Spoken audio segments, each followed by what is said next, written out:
ఐగుప్తు రాజులు ఫరో అనే నామంతో పిలువబడేవారు. ఒక ప్రసిద్ధి చెందిన ఐగుప్తు ఫరో రాజైన టుమ్టుమ్ కుమున్ దాదాపు క్రీస్తు పూర్వం 1335లో ఒక పెద్ద పిరమిడ్లో సమాధి చేయబడ్డాడు. 1922లో ఏమాత్రం చెక్కు చెదరని స్థితిలో అతని సమాధిని ఒక ఆంగ్ల పురావస్తు శాస్త్రవేత్త కనుగొన్నాడు. దానిలో దాచిపెట్టిన వానిలో తేనె, గోధుమలు మరియు ధాన్యము ఉండుట ఎంతో ఆసక్తికరం. దాదాపు 3279 సంవత్సరాల తరువాత ఈ శాస్త్రవేత్త ఈ ధాన్యమును నైలు నది పరివాహక సారవంతమైన నేలలో విత్తినప్పుడు దాదాపు 3000 సంవత్సరముల పాత విత్తనముల నుండి మొలకలు పంట వచ్చింది. 3.5 శతాబ్దాల నుండి నిద్రాణమై పడి ఉండినను మంచి పంటనిచ్చుటకు తగిన సామర్థ్యం ఆ విత్తనాల్లో ఉన్నది.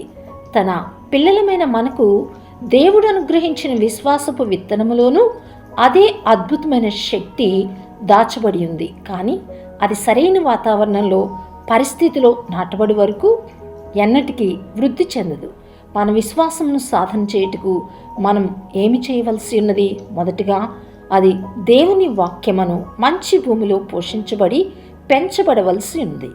తర్వాత దేవుని వాక్యానుసారంగా బ్రతుకుటకు అది మన విధేయతతో నీరు కట్టబడవలసి ఉన్నది. ఆ తరువాత దేవుని శక్తి మరియు ఆయన ప్రేమ అను సూర్యరశ్మి దానికి తగలవలసి ఉన్నది. అనగా మన పరిస్థితులు ఏమైనను దేవుని వాగ్దానములను నమ్మి మన పట్ల ఆయనకున్న ప్రేమ చొప్పున ఆ వాగ్దానము నెరవేర్చుటకు ఆయనకు శక్తి ఉన్నదని మనం పూర్తిగా నమ్మాలి. ప్రసంగి గ్రంథంలో ఏముందో తెలుసా? ఉదయమందు విత్తనం విత్తుము, అస్తమయమందును నీ చెయ్యి వెనుకకు తీయక విత్తుము. అది ఫలించును, ఇది ఫలించును, రెండు సరిసమానంగా ఎదుగును, నీవు ఎరుగువు. కనుక మనం విశ్వాసం అనే విత్తనం వేయాలి.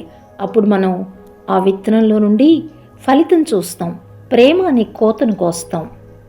నీతి అనే విత్తనం వేస్తే ప్రేమ, పరిశుద్ధత అనే కోతను కోస్తాం. ఆత్మఫలం అనే 9 ఆత్మ విత్తనాలను విత్తితే ఆత్మ సమృద్ధి అయిన పంటను సమృద్ధిగా కోస్తాం.